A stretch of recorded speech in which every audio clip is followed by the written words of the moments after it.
Okay, this is Live Prepper here, and this is part two of the series Reasons for Prepper's Prep. And this one here is about solar flare. And I really was kind of surprised when I read it.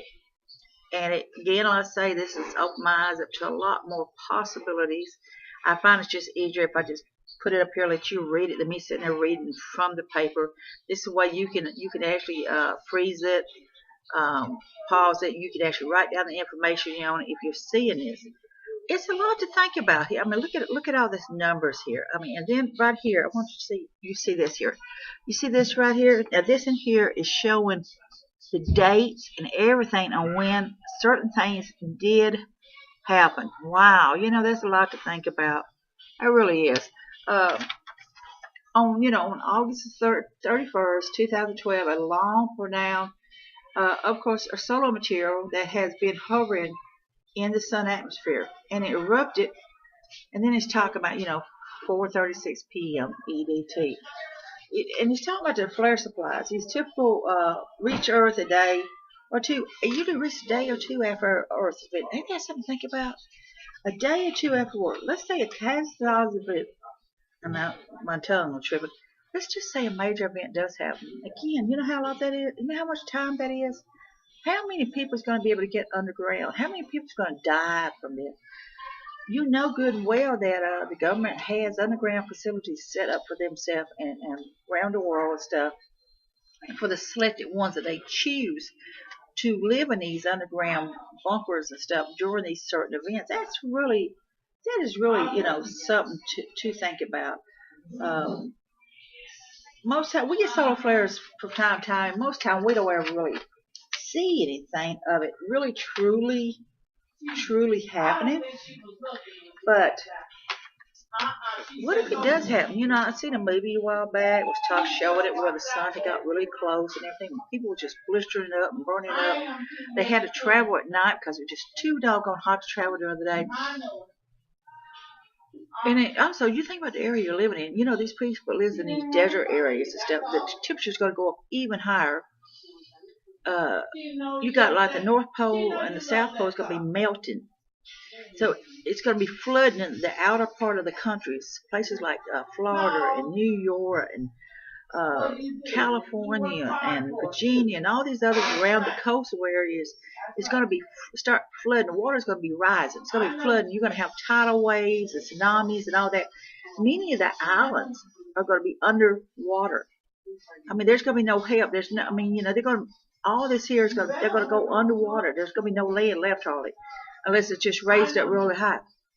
You're going to see mountains partly submerged because of the heat building up and everything. You're going to the water is going to start evaporating. How much is the water going to evaporate? There's a lot to think about. If something like that really does happen, the amount of people that's going to just die from sunstroke, the amount of people that's going to die from dehydration, and among other things. So I say those who can afford it, the elite ones, the ones who builds them these specialized shelters or whatever's got the money to build these special facilities several feet underground or whatever, that's where they're going to go. So the people that, like me, we're just out of luck. We're going to be hanging outside. So then I say, here's another part of it. I could have printed pages off all day of these things here. Now, I'm going to pull this back where you can read it a little bit better. I say, I'd rather for you just take time and read these and me just sit there and read it word for word, because the thing is, I can read these word for word, but you're not going to truly get the meaning of these things unless I just absolutely show it to you in print. This is really something really to think about. It's a lot to think about here. And then I want to show you this too. Look here. Look at this. You see right here? It was showing a time right here when it happened. And I read on one part, it was talking about that one of the major solar flares missed Earth by just a few miles, not very far. And if that solar flare had hit Earth, we would have been screwed. And the scientists and all of them knew about this solar flare, the possibility of how close it was to us. But the human race, as a general rule, was in the darkness. These people, scientists and the governments and all that, they keep up with all this, and they were prepared to go underground in a heartbeat. If that thing had actually hit Earth, they would have already been down there where safety was. We wouldn't. The human race wouldn't have had enough time. Just no way. Like I say, as I read up on these here, and I don't think any of these is wrong when it comes to prepping. I think if you have a concern on anything just don't feel right to you, you still got to level up on most people. Again, when I was talking about if I had the money to build me that panic room, that bunker thing, I'd really insulate extremely well, because you want to build that bunker thing not only just for possibility of that polar shift, or possibility of the sunflower, or possibility of a virus outbreak. You want to build it for protection, period. So you want to build one that could take care of any situation that could happen. And then this one right here, look here. This is talking about X-rays and UV rays. The X-ray and the UV rays here. Get this back where you can read it. There you go. And it's talking about all this here. And then I would just like to say, the EMPs and other things. Something to think about. This just really makes you, when you, as a prepper, and you build and design your underground bunker, whatever reason you're doing it for, take in consideration other things as well. I would build and set my underground bunker up for everything. I would set it up for the possibility of sun flares, and have solar equipment if you can afford it. I would also build it for the possibility of the polar shift, and have, if you're in a warm climate area, I would go ahead and have like winter supplies there just in case.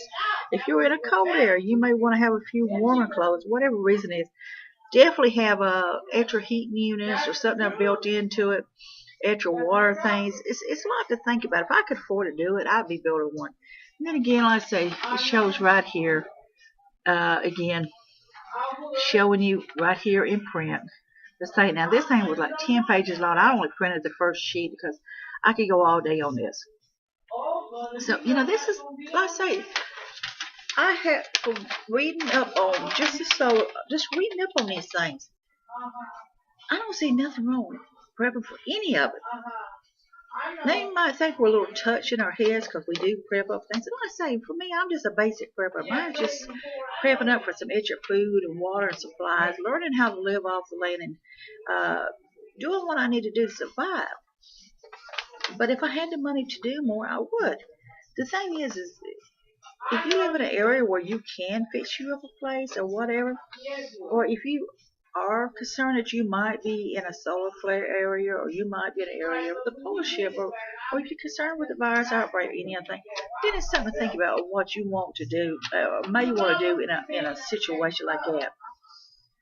This is just amazing me. Like I say, right here on July 23rd, 2012, a massive and potential damaging solar superstorm barely missed Earth, according to NASA. So NASA knew about this. There is an estimate 12% chance of a similar event occurring between 2012 and 2022. Event. You hear that? It could happen again.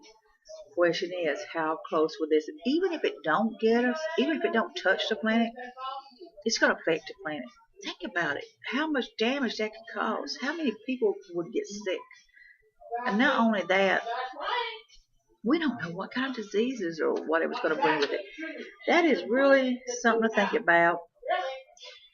This is my second one, of course, of my ones I'm doing. The next one I will be doing would be, of course, virus outbreaks. And my eyes got opened up on that because there were some things I didn't even know about that. So this is Live Prepper here, just hanging out, doing my little videos in my little corner. And I imagine some people probably think I'm a little crazy right now, but that's okay. I find everything that I've read and researched on why different reasons. Again, see, I'm repeating myself. People who do prep for whatever reason it is, whether they've seen it on the news or they felt something or something happened to them or whatever, it all could happen. I don't see nothing wrong with prepping for any of it because it's a possibility it could happen. So this is Live Prepper here. I want you to be safe, be happy, and bless all y'all.